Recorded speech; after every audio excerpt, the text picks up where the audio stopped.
Welcome to Morningstar Christian Chapel. If you're watching on YouTube, please remember to hit that subscribe button, like button, and the notification bell so you can find out when we go live or we post a new video. And be sure to leave a comment about what God has shown you in this message. Thanks, and enjoy the study. All right, let's open our Bibles tonight. We're going to have communion as well, so let's get right into it. Revelation chapter 21, verse 9. We began our studies in this book on January 6th. And have journeyed with the old apostle John down this path that the Lord gave to John, these vision of the last things. It all started with John's view of the risen Lord in chapter 1. We then were taken by the Lord through the church age, chapters 2 and 3, and Jesus' letters to the church and what he would have from us. In chapter 4 and 5, it is the rapture of the church into glory. It is the heavenly scene, and then beginning in chapter 6, these 7 years of great tribulation as the Lord pours out his wrath upon an unbelieving world in the form of 7 seals and 7 judgments, and trumpets, I should say, and 7 bulls. In the midst of all of that reporting, and there's some horrifying things to read, the Lord constantly stops to tell us the fruit that will come out even in the midst of the judgment, the grace of God that will still be at work as millions of folks will come to the Lord during this time, a countless number of souls we read in the scriptures. But we're also shown the formation of this rebellious and last attempt for man to govern the world without God. The rise of the devil and the Antichrist and the false prophet, and we rejoice at the return of the Lord, at the battle of Armageddon, at the judgment of the Lord of the nations, the millennial kingdom, which was just given to us in 6 verses. And with a great detail, we looked at the great white throne judgment at the end, which we read, have the earth and the seas giving up their dead, standing before the Lord in on his throne, and the books will be opened, and all that appear there will be cast into hell. There'll be this second death. And it says the heavens and the earth will flee, and there'll be no more. Which brought us to these, last 2 chapters, where the Lord gives us a lot to ponder, our new eternal dwelling place, the new heaven and the new earth. It's very mystical. There is a lot that we don't understand, nor are we given much information about. We entitled these chapters New Housing, because we are told that God will create, the word bara in Hebrew, out of nothing, these new heavens and new earth. This won't be reassembled. This will be made from scratch, if you will, and there'll be nothing there but God's will. Last time we looked at the first 8 verses of this chapter, our eternal place. We were told there will be no more sea, that Jerusalem will come out from God's presence like a bride dressed or adorned for her husband. It is the greatest aspect of this new Jerusalem is that God is with us. In fact, that's mentioned 3 times just in verse 3 alone, that there will be peace and joy and rest, and all of the former things will be forgotten. John didn't write it down. I think he was in awe, and the Lord said, write it down. This is for sure. And then we are receiving in verse 6, 7, and 8, the first of the final kind of 3 warnings and invitations from the Lord to come to him if you're thirsty, that he can give you the waters of life, but if not, then the second death, verse 8, awaits you, because this is really the final judgment. And the new heavens and the new earth are marked by the fact there's nothing else waiting, right? It's not the millennial kingdom, and at the end, Satan gets released for a little while. This is all that there will be. This is the eternal state of man. Tonight, we are going to finish chapter 21. Next week, we will finish this book. 2 weeks from now, Jason Lyle will be here with Creation Institute, and then we'll start on the book of Romans. But for now, tonight we're going to take a look at this new Jerusalem. Little overwhelming for the brain, but I can't wait to see it in person. Verse 9. Then John says, one of the 7 angels who had the 7 bowls filled with the 7 last plagues came to me and he talked to me and he says, come, I'll show you the bride and the Lamb's wife. And he carried me away in the Spirit to a great and high mountain, showed me the great city, the holy Jerusalem, coming out of the heavens from God, having the glory of God, and her light was like the most precious stone, like a jasper stone. It was as clear as crystals. So one of the seven angels, we don't know which one, came to John, invites John to come see the bride. Having warned us about the need to come to Jesus in the verses right before, the focus quickly turns again to the future, right? To this new heaven and this new earth, which will be the home not only of the saints, but of the bride, of the church itself. And it is the bride in the sense that it is beautiful, and, a city is known by its inhabitants. And so John had seen, you remember back in verse 2, that the city looked like a bride dressed to go to a wedding already, adorned for her husband, and now that same picture is used. And so the angel takes John to a high place, which is, you see it a lot in these visions. It's almost like a high mountain view, if you will, of this future city. John's first impression, back in verse 2, that he said it just looked like it was the glory of God. And we see that here too, that the glory of the Lord is descending, verse 11, from heaven. In Hebrew, the word glory of God is the word Shekinah. You hear it a lot when, especially in Pentecostal circles, I guess. The word Shekinah is actually not in the Bible, but it really means the place of God's presence. And so it has been picked up by the church. In Greek, the word is doxa, which means praise or worship. So man has always had, or I should say the Lord has always been with man in some form. He was in the tabernacle. He was in the temple. Tonight he lives in your hearts if you've been born again. In the future city, this city, because it is God's glory, will reflect the character and the nature of God. He is with us. In fact, that's what separates this city from all else. Now, I should just say to you, from what we're going to read in this new created place, the New Jerusalem is the centerpiece, but isn't the only place people live. In fact, the kings of the nations live about this city, but we are just told of this city where the Lord's glory dwells.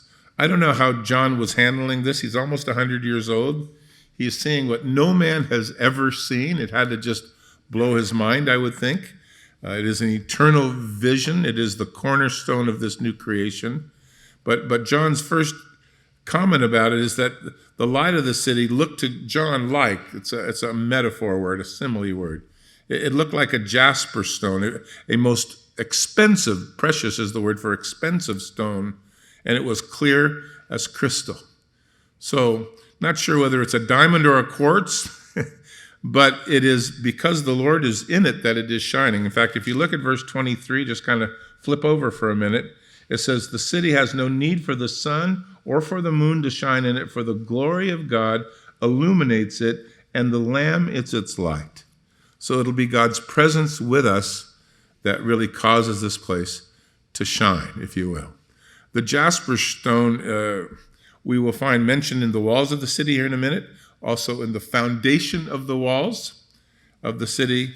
So it's quite an interesting looking building. Verse 12 tells us, also she had a great and high wall, had 12 gates, 12 angels at the gates, and names were written on each of them, the names of the 12 tribes of the children of Israel. There were 3 gates to the east, north, south, and west. And the walls of the city also had 12 foundations, and on each of them was written the name of one of the apostles of the 12 apostles of the Lamb. So most cities in John's day had walls around them, and most ancient cities did. They were there for protection. Oftentimes they had moats around them, places where you could embattle and shoot arrows, if you will, out at their enemies. But the description of this New Jerusalem is almost just designed as a glorious accoutrement.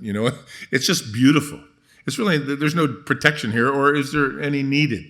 This is kind of a building and a city that's presented just to God's honor, to his glory. Isaiah, in writing about this city, writes, violence won't be heard anymore through the land. There won't be any wasting or destruction within the borders. The walls will yell salvation and the gates will yell praise. So it's going to be a place of just tremendous honor to the Lord that we serve. The glory that God has for a long time hidden in us, right? The glory of God living in your heart, if you will, not so clearly seen.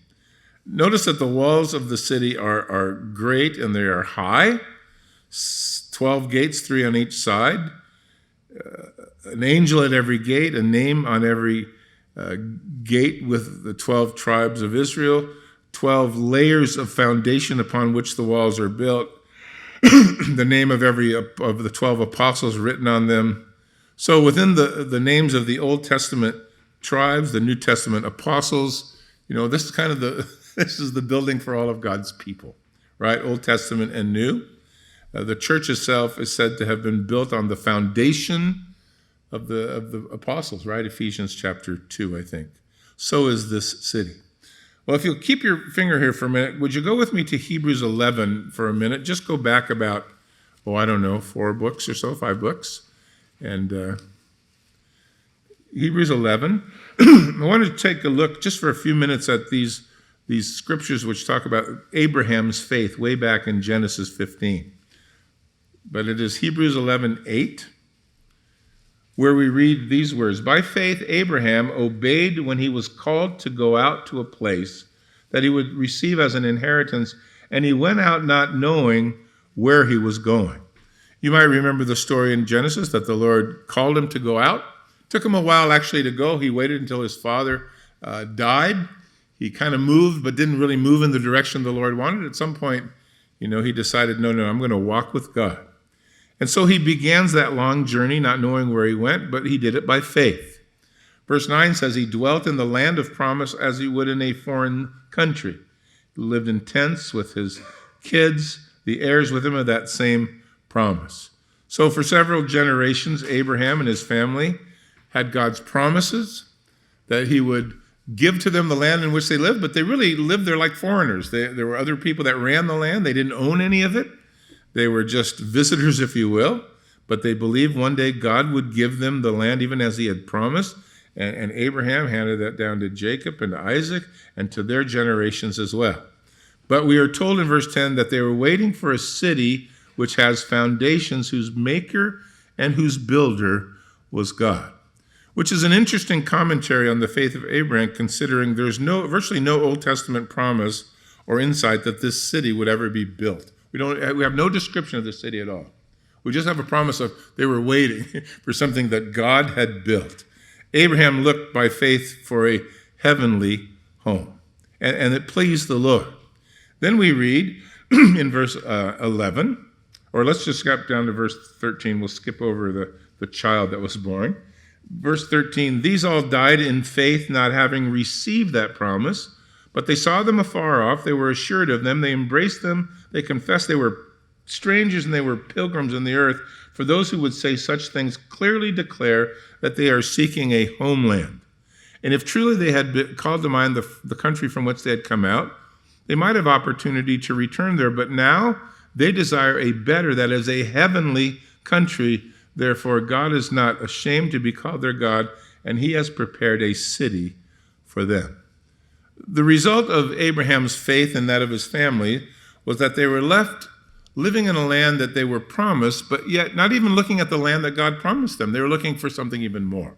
They were looking for a place, a city, a country, if you will, that God has prepared, one that they would find walking with the Lord, and their confession and understanding made them walk through this life kind of passing through.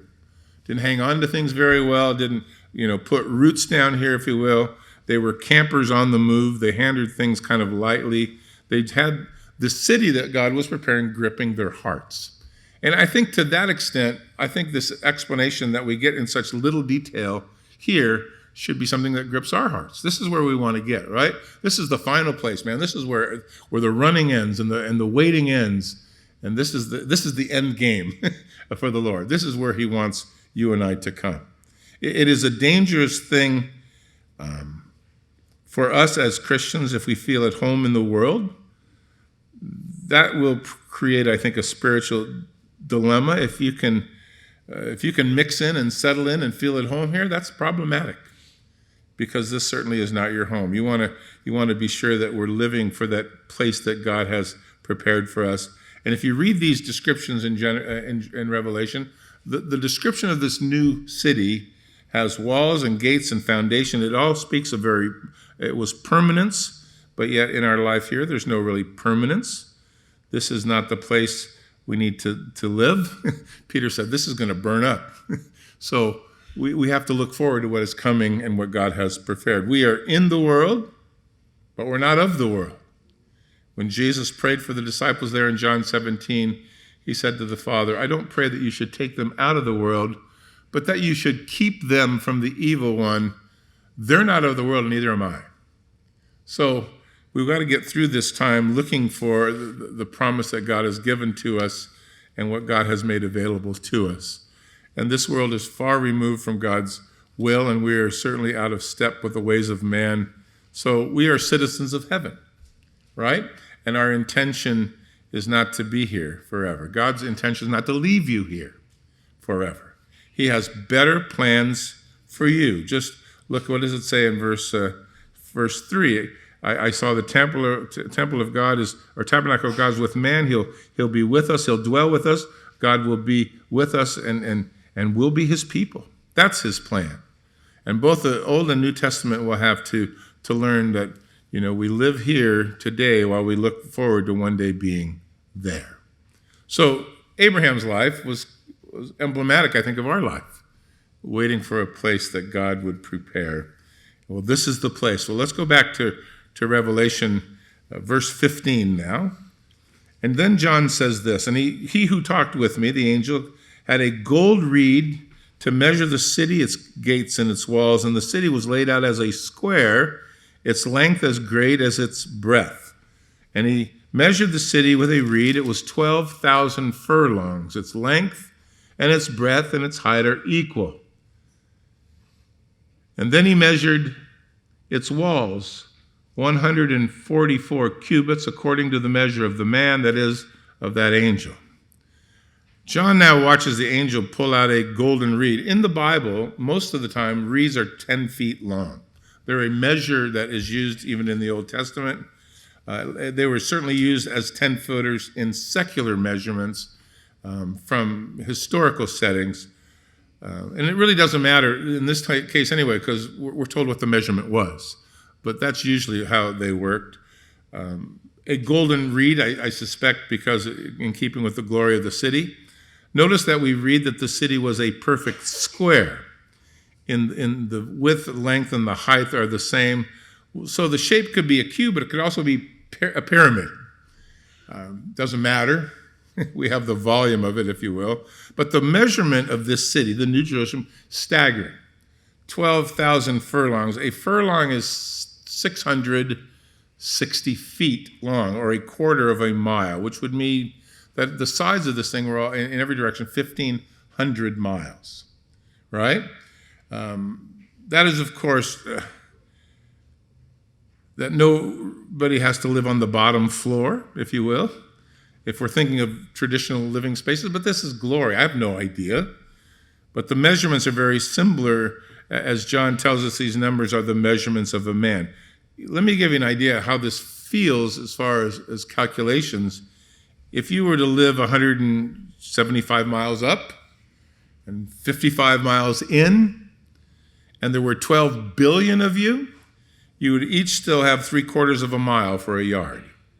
It's just a huge place. And this is just the city itself. This is downtown. Hey, welcome to downtown Jerusalem. You don't live in the suburbs. It is far bigger than the earth. And this is just the city. The walls, 144 cubits. A cubit is the measurement from your elbow to your finger, roughly 18 inches or so, which either makes the walls 216 feet high or most likely 216 feet thick.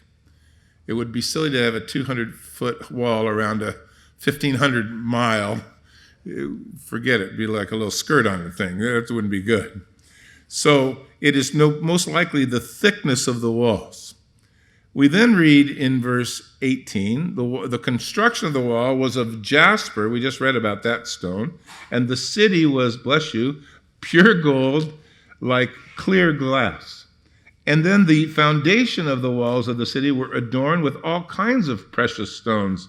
The first foundation course was jasper, then sapphire, then chalcedony, then emerald, sardonyx, sardius, chrysolite, beryl, topaz, chrysoprase, jasmine, and then amethyst. And the 12 gates were just 12 pearls, each one an individual pearl. And the street of the city was pure gold, but it looked like transparent glass. So, I don't know, wrap your mind around all that.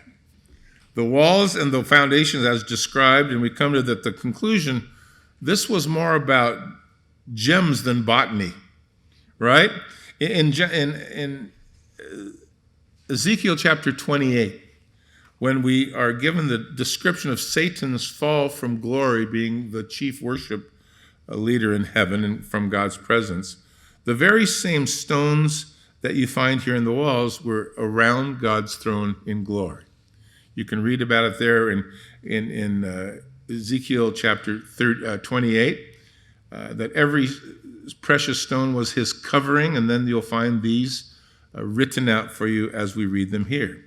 When Adam and Eve were placed into the garden, there was much more botany. It was the plants and the growth and the care.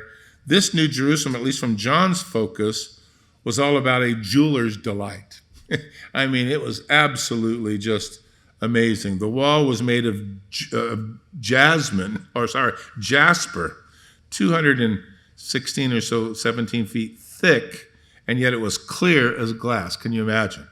So the city was made of pure gold, and then it was so clear, it was also like clear glass. So imagine the light of the Lord's presence hitting this place.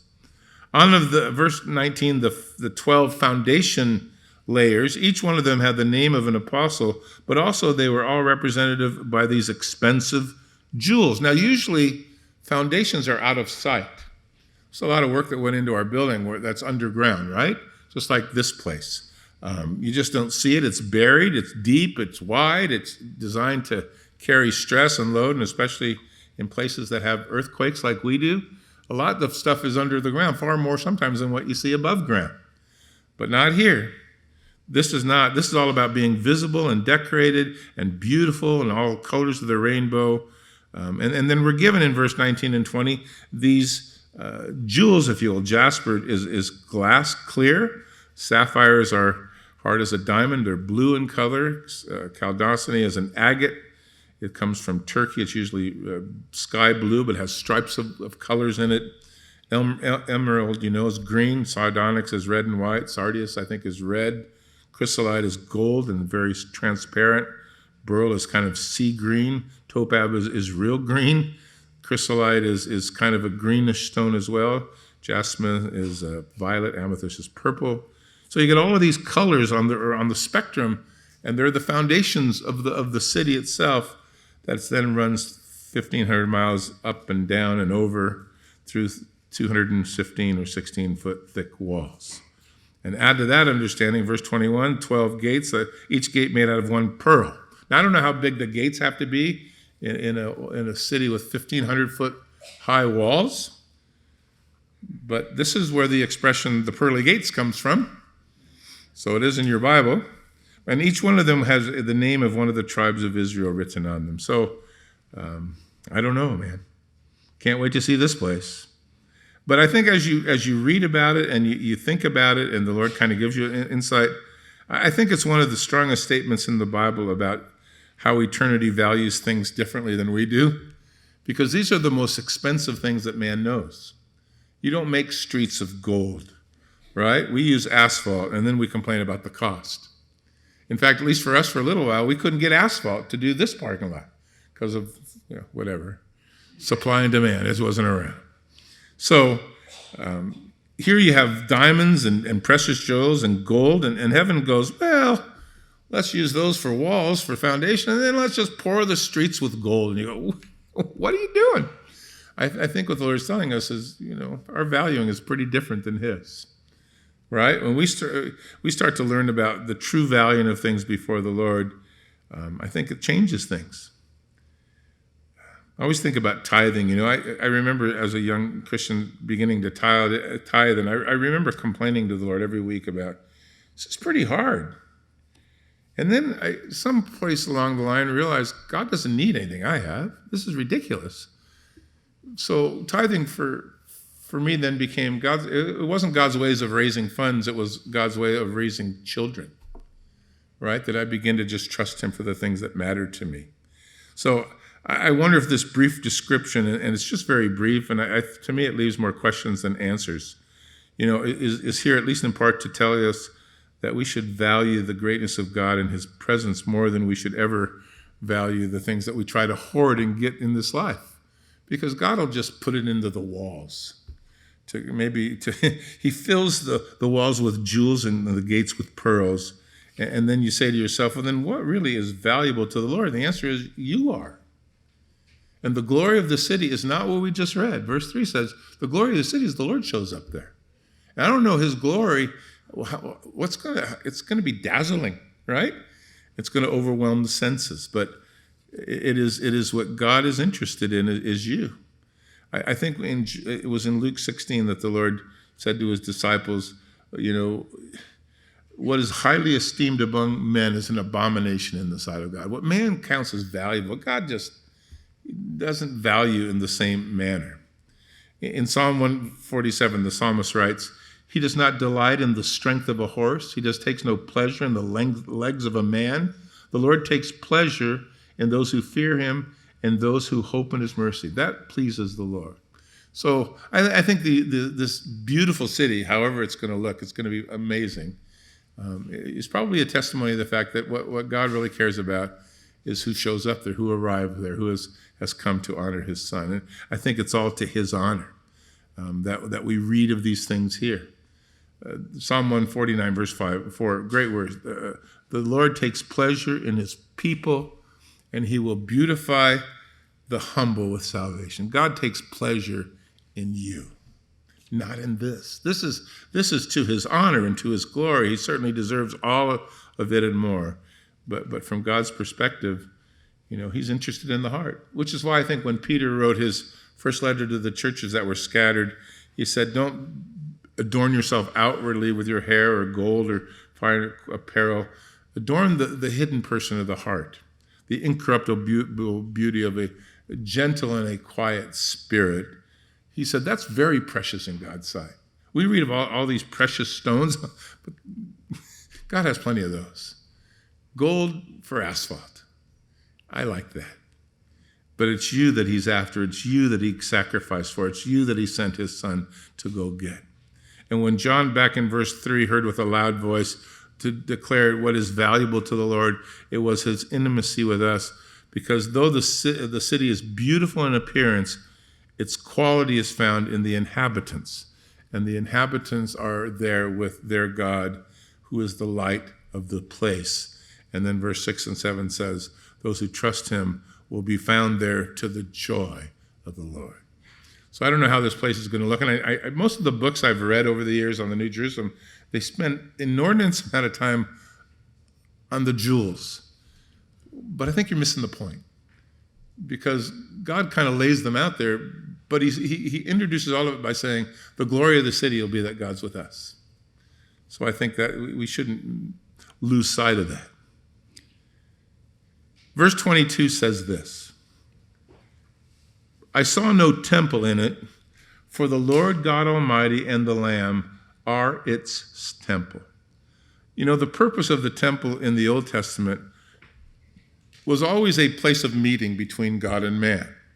But it required sacrifice, right? It required an animal, it required a sin, it required a priest, it required a process, if you will, that all were desired or given so that we could understand what we were going to have in communion night, that God would send his son to be sacrificed for us.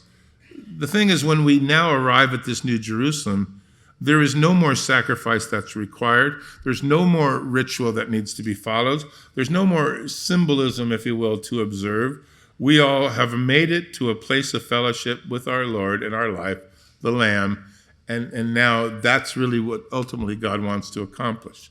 The word for temple here is naos, and naos is the typical word in the Old Testament for the Holy of Holies. It's that place where the priests could only go once a year, but it is the most intimate and sacred place where you get closest to the Lord, if you will, for that moment.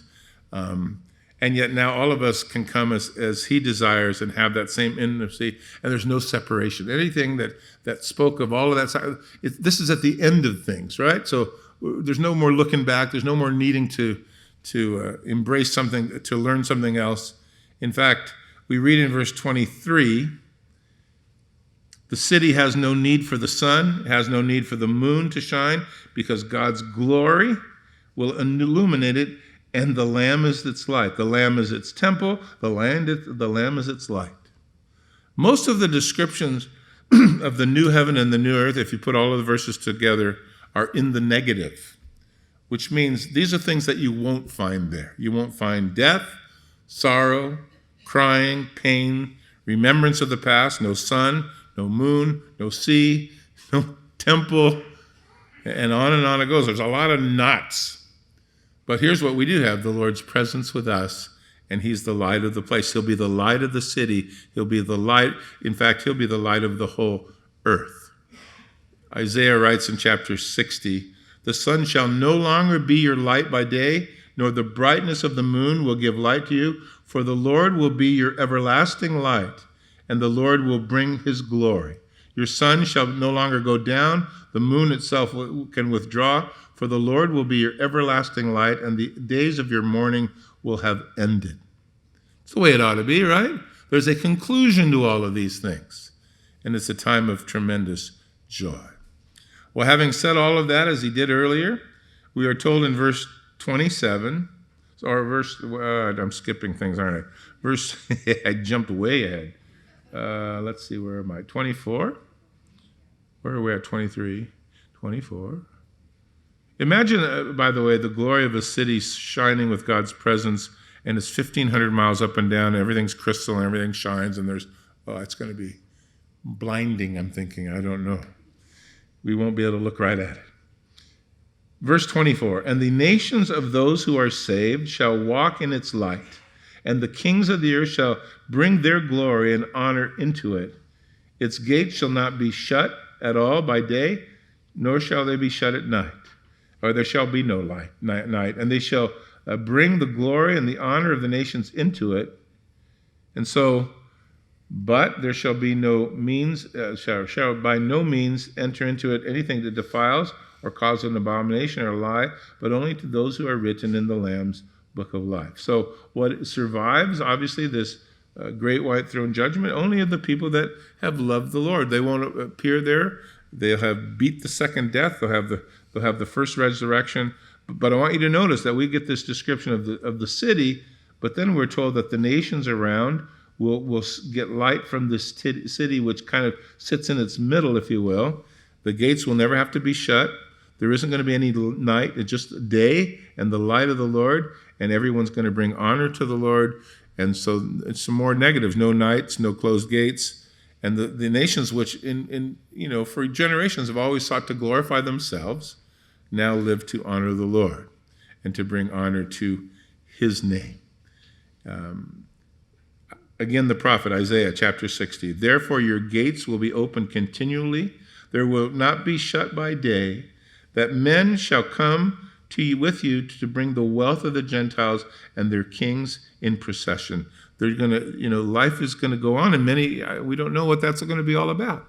But we know that this is going to be a place of just no sin, no struggle, no difficulty at all. But again, notice like if you read in verse, what was it last week, verse 8, the warning about those who aren't ready for this time to come. Again, the warning in verse 27, if you're living in sin, if your name is not written in the book of life, this is a warning to you, right? Because in this place where God is preparing, there'll be no evil or sin or danger. It'll be a place of worship, and only those found in the Lamb's book of life will be there, and they'll be recorded permanently. Now I can't even get a hold of how all this works in my mind.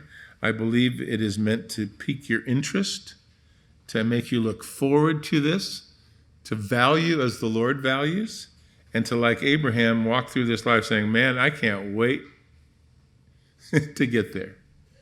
I can't wait to get there. We're going to go there together. That's why we're having 2 services, so we'll get to know each other before we go.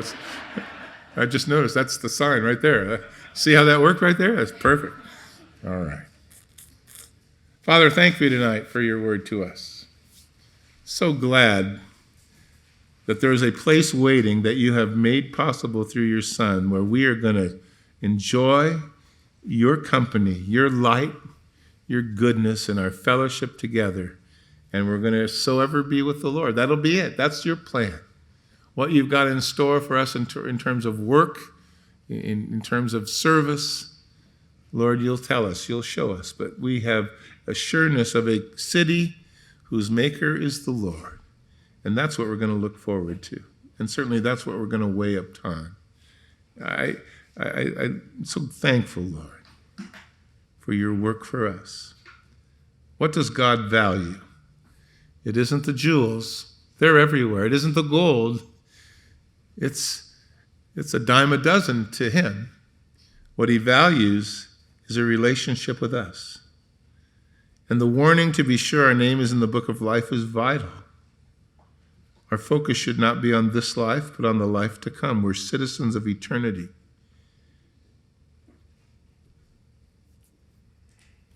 And we know that we apply for citizenship in heaven here upon the earth by going to the cross. That if we wait until we get there, it'll be too late and our application will be rejected. So we have this life, we have tonight to say yes to your Son. And I would just say to you, if you're not sure where you stand with the Lord, because of what he has done for us and what we're going to celebrate tonight in communion, you can be sure by simply confessing to Jesus your sinfulness and your need for a Savior. God knows anyway all about you. It isn't like you're going to surprise him or somehow he's going to be disappointed when you tell him what you're really all about. He knows. And yet, that's what keeps us away so often. Peter, when he wrote in his second letter to the churches scattered abroad, said that everything that we see around us is one day going to be burned up. And then he said, if we know that's to be true, what manner of life should we be living? And it was exactly the things we looked at tonight. We've got to be living with an eye on what's coming and busy serving the Lord now while we are here. And so, how are you doing with the Lord? Are you ready for him to come? Would you be ready if he called your name tonight? That's the issue. Because God's greatest desire is you. And if you don't believe that, you just look to the cross. Who else has done this for you? Would even want to. But he did it for you. He did it for you. He endured the cross. He despised the shame for the joy that was set before him. That's you. That's me. I can hardly believe it myself. But that's us. That's why Jesus came. And if you will acknowledge him, if you will put your confidence not in you but in his work, he will give you life. Your name will be found in that book. You won't have to show up at the great white throne judgment where the books of the works of man will be placed on display and everyone will fail. The judgment will all be the same. What have you done with Jesus? Why haven't you believed in Jesus? How do you think you can get in here without Jesus? He didn't die because it was an option. He died because it was the only way. And so we call upon the Lord. And if you haven't done that tonight, would you just pray to do that right now? Just pray. Lord, save me. Forgive me. Maybe you've been in church a long time, but that hasn't been a prayer that you've prayed. You haven't surrendered your life. Do that tonight. And then have communion with us. Jesus gave the communion to the church, that as often as we had it together, we would be reminded that it was his broken body and his shed blood that paved the way for us to cross the gap from here to God. And he covered us with his blood, and sin was taken care of. And then one day, you're going to be in the New Jerusalem singing his praises. It's going to be amazing. But you have right now to say yes to him. If you're listening online, God knows where you're at. He knows all about you. Just call out to him. And there in the privacy of your home, in your car, watching on the phone, wherever you might be, Jesus will come to give you life. And then you can write to us or call us tomorrow. Tell us what you've done and what the Lord has done for you.